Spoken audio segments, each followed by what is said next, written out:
Thank you. Thank you so much. Karthik, you want to take away if any questions are there? Yeah, so there is one question which Sandeep wants to ask again. Sandeep, if you could quickly unmute yourself and also turn on your video. I believe we are coming to the end of the session. Yeah, Sandeep, please go on, unmute yourself and ask your question, please. Yeah, hi Stavros. So I see this one of this compression driver which you have used in this Aurora speaker. I think I read somewhere that it's one of the JBL compression driver. No, Aurora, no. Okay, I read it somewhere. Maybe somebody posted on that something about. No. On Contender, what we did is we take the frame of a vintage JBL, and we change pretty much everything around it. We use a magnetic system of a JBL, but on the Aurora we don't use JBL. Okay. So fine. So these are all the HF drivers are all designed by you, right, Stavros? All the HF drivers in all your products are designed and built by you, by your company. The drivers? Yeah, the HF drivers. No. The HF drivers are built by RAL. So we ask for RAL what the specification, what to do, the design, and Alex is very, very good friend and very, very skilled and very, very knowledgeable. So he makes incredible stuff, and he knows exactly what we want, and he does that to perfection. Fantastic. I think there's nothing much for me to ask really, because I think you have covered pretty much the entire scope of the presentation, and that too in very good time. So I think I think we did good time. And I don't think there's anything left much to discuss personally. I feel yes, there is one. There is one point. I noticed in your setup in Munich, you used very normal and ordinary looking cables, and you did not use any cable razors off the floor and all that. I mean, do you think if you used some big name brand big fat cable with all those snake wood cable razors, your sound would have been much better? I mean, that's the last part we want to talk about is cables. I don't think so. It's gonna be arguably better or not.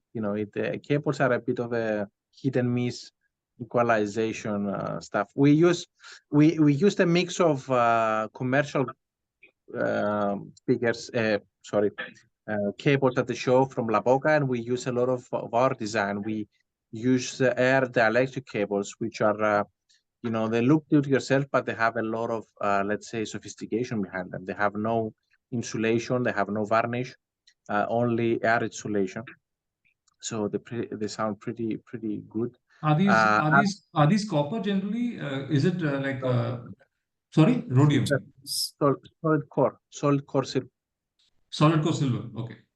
So at the show at our lab here, when we have people coming in, we like to demonstrate with plain black cables, run of the mill cables, and and what we say, get to this level of sound and then play with cables, not the other way around. Get your speakers correct, get your room, get your amplifier, and use €1 cable, right? If it doesn't blow you away, then it's not the cable's fault.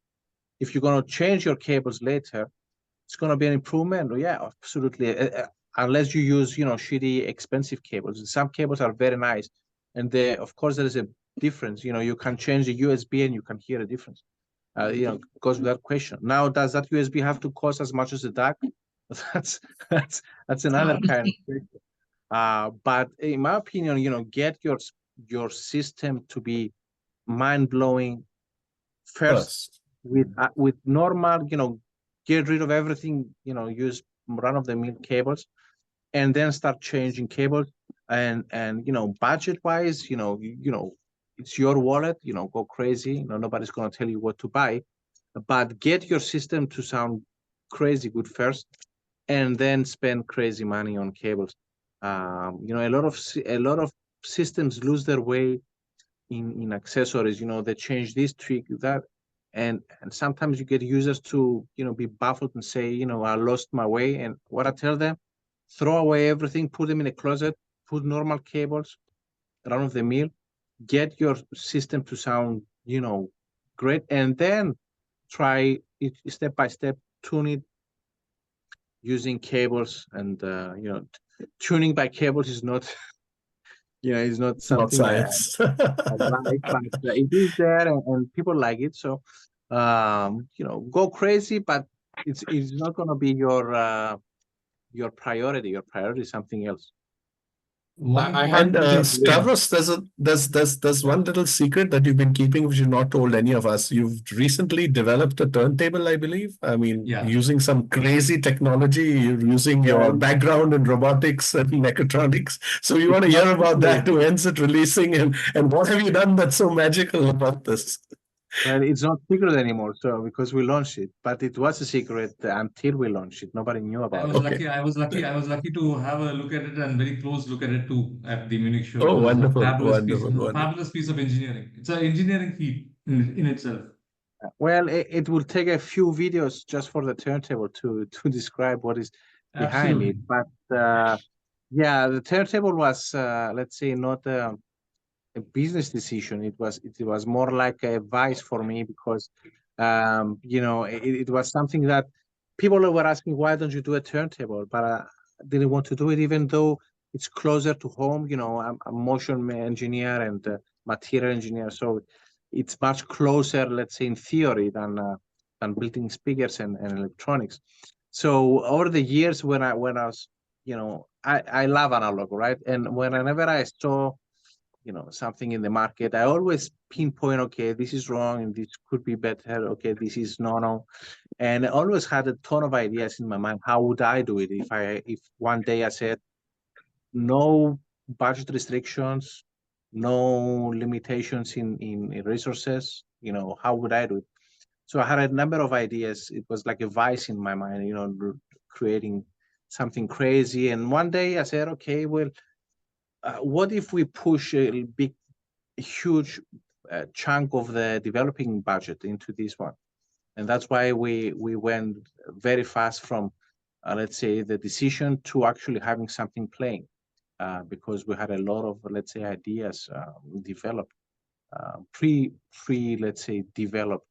But we want, probably as in all problems, not just in analog reproduction, but pretty much in everything. Let's say you want to design a fighter, or you want to design a turbine, or let's say a turntable. Doesn't matter. You always have to have you have to know the problem, and to actually know the problem, not just in the surface. Because okay, the problem is having a steady speed. All right, what does steady means? Steady like a a CNC table steady, or what kind of steady. So again, the second level, how do you achieve that? What problems does it create? Then you go to another level, what that solution created. So it's a matter of how deep you want to go into all problems, and it's like a tree on reverse. All problems, they stop wherever you decide to stop, because each solution.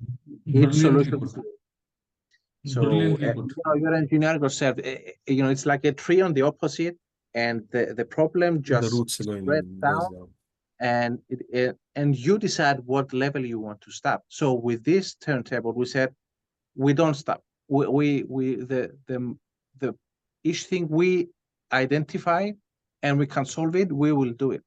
That's why if you see, there are a ton of special things about this turntable, from the materials to the how the motion is derived, how the motion is is transmitted, and down to the suspension, the tonal technology, which can take us a few videos to cover. We should do a couple of more sessions discussing turntable technology. I'll definitely line up another session with you, Stavros, because this topic is very close to my heart too, given my background in military technology R&D, because a lot of the technologies have trickled down from those domains. I remember you talking about hydrodynamic bearings and air bearings and the choice of a direct drive and all those ideas. And I think right now we are at the end of the session. I don't think it makes sense to even touch the topic, because touching the topic at the surface level doesn't do justice to a very wide topic like the turntable that you have designed. So we'll defer that the turntable as a project. For us, just to give you an idea, it was bigger than, let's say, the budget for all the speakers minus the contender, or let's say most of the electronics, pale in comparison to the budget we spent for this one, and the solutions and the ideas behind it.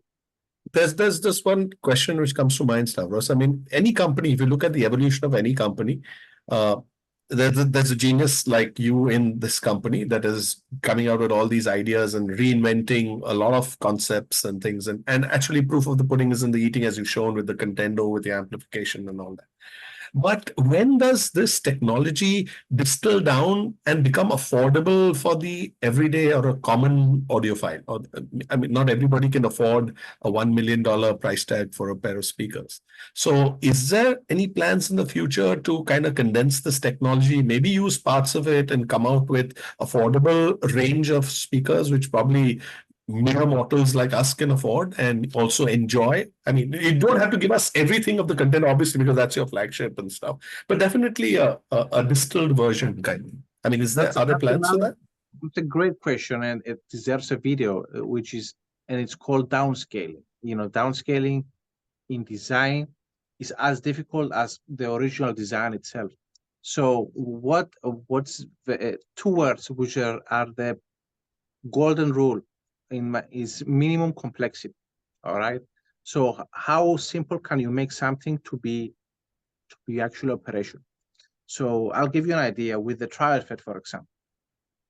There is a minimum complexity which you cannot make it simpler, even if you downscale in part fold and whatever.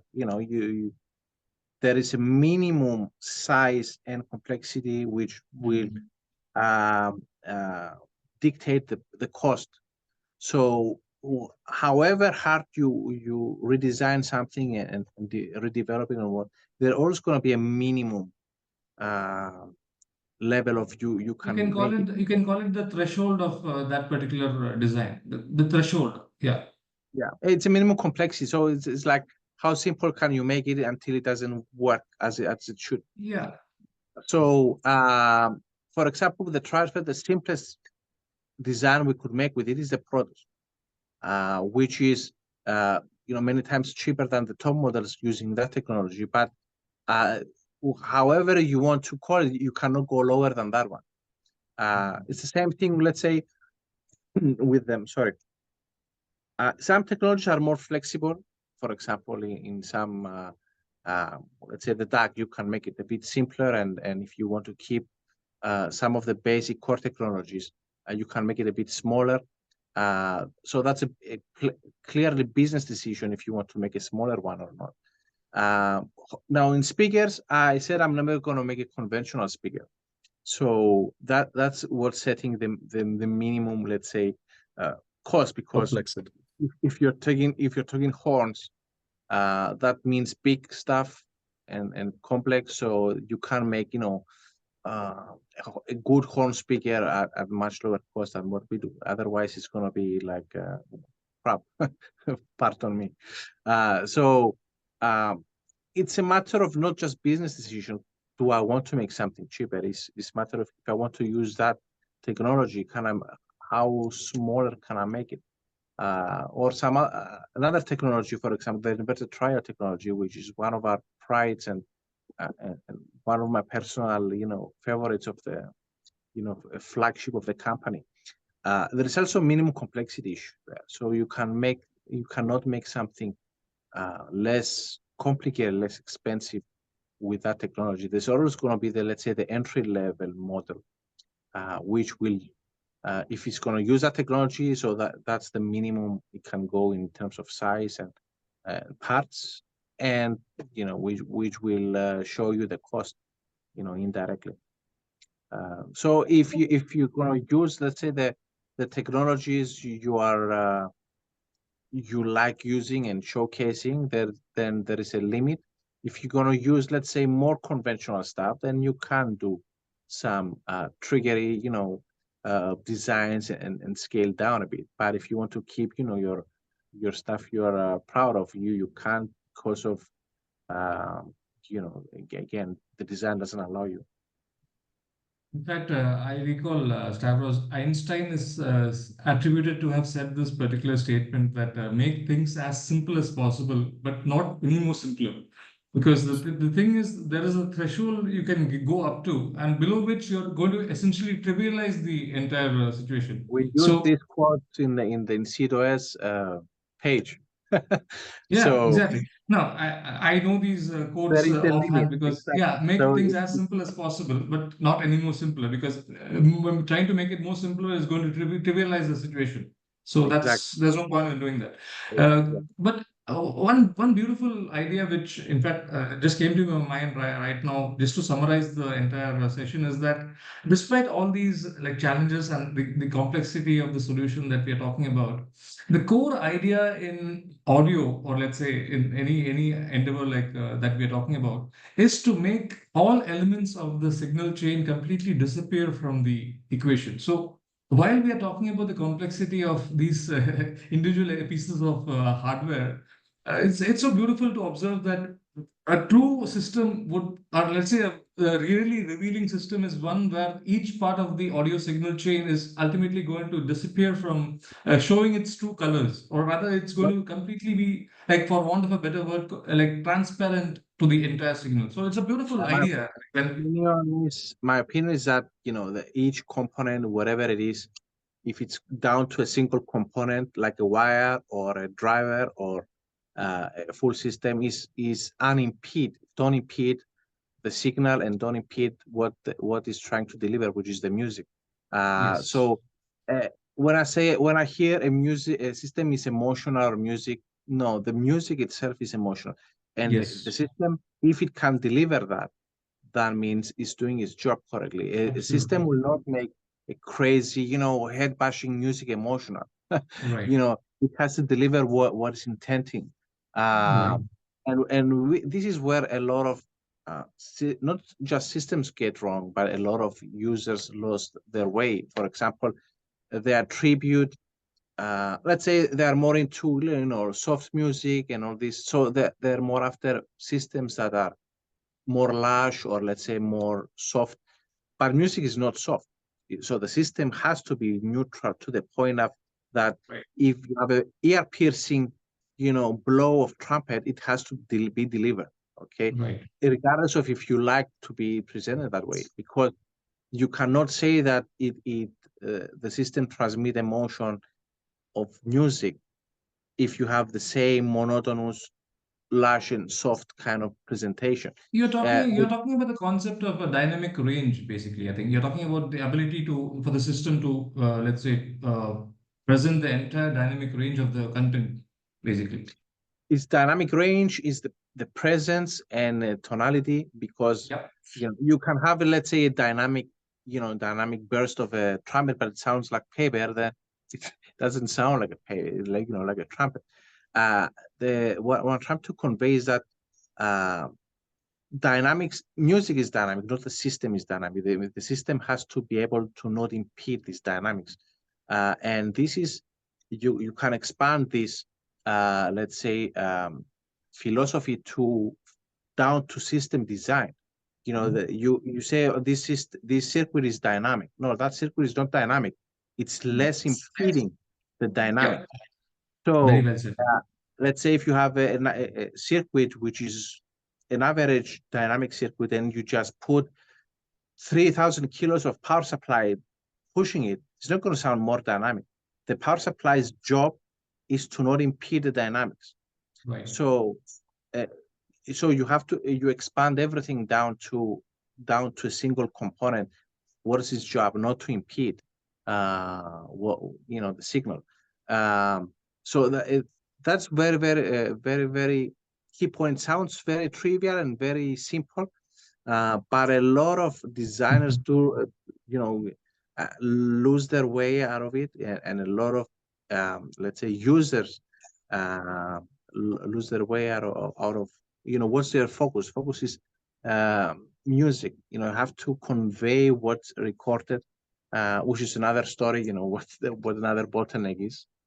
I think if I have to just summarize, I'm sorry to interject, Stavros. I think if I have to summarize the session in a nutshell, it's very important to have a very systems engineering kind of approach towards audio, because I think a lot of designers generally tend to be loudspeaker designer experts, or amplifier designer experts, or let's say preamplifier experts, or let's say a variety of maybe Cable cable experts. experts or whatever. But very rarely do we find people who are able to look at, let's say, the entire audio signal chain in a holistic or bird's eye perspective, so as to be able to integrate every element of the signal chain. Because I think, as you correctly pointed out, everything has an interrelation between each other. There's an interrelation between the room, between the speaker and the amplifier, between the amplifier and the preamplifier, the source. Everything has got a relation, and affecting one is like changing. Let's say making a change to one is going to have some cascading effect on the other components. So only a person who's able to have a bird's eye view of the entire signal chain would be able to design a system very, very perfectly, or close to perfection. Perfection, of course, is a utopian idea, and there is, given the subjectivity in audio, I don't think there's anything called perfection. It's always a quest to try to improve or set a new benchmark, and in the quest of trying to achieve your perfection. And I think, Stavros, like, hats off to you. We don our hats in complete admiration of your service to the audio world, like what you're basically trying to achieve, and like what you're basically setting. You're setting new benchmarks, and you're basically, like, your understanding and your appreciation of the overall audio signal chain is, I think, I would say, right up there among the best in the world in terms of what you have to offer us. And we really Thank you. bow Thank our you so heads in much. admiration to you. Thank you. I appreciate it. Yeah. So What you just said is extremely to the point. The bird's eye view, which is, it's lost not just in audio. If you see in general, it's lost. Let's yeah, say the co-personalization in all projects. Let's say yeah, let's say you have a plane designer, right? Usually you have an actual chief engineer, which will have an overall view of everything and have a saying that's of where I come from. That's where I come from. like now with this compartmentalization, the guy who's designing this has absolutely zero idea what this is going to do and what it's going through. And that's why you see a lot of, even though the technology goes in, a very, very different level than years before that, it's not the same. Sometimes you see very, very, crazy results out of exactly this philosophy in design, having very, very strict departments. It's very, very different. And in audio, because it's, let's say, more audible to see, is more audible, and it's more, let's say, True. it's more direct to the user. It's more emotional. It's more emotional. Like, you're touching the heart straight away. So yeah, whatever you're basically the reproduction of the audio is essentially music which is touching the heart. So any emotional content is always going to appeal to the heart and to the other oral senses. So yeah, absolutely.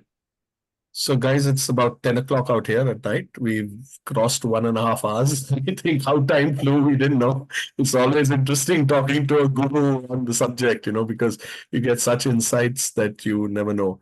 And I'd like to thank you on behalf of everybody present here, and all those who are not present also. I'm sure they're going to look at this recording, which Karthik has done when he puts it up, and they're all going to want to come and listen to that speaker, and you're going to have it in multiple places all over the world now, so that we can all come and listen and appreciate what you've created. Thank you. So thank you very much, Stavros, and I really hope that we can do a couple of more sessions, especially one whole session on your turntable and the technologies involved out there. And we actually haven't even scratched the surface of your amplifier technology or DAC. Nothing. We just had a very general discussion about system synergy, and that's what it was. So maybe next few sessions we'll go in depth into each one of the building blocks of your perfect system. I definitely do that. I appreciate the opportunity.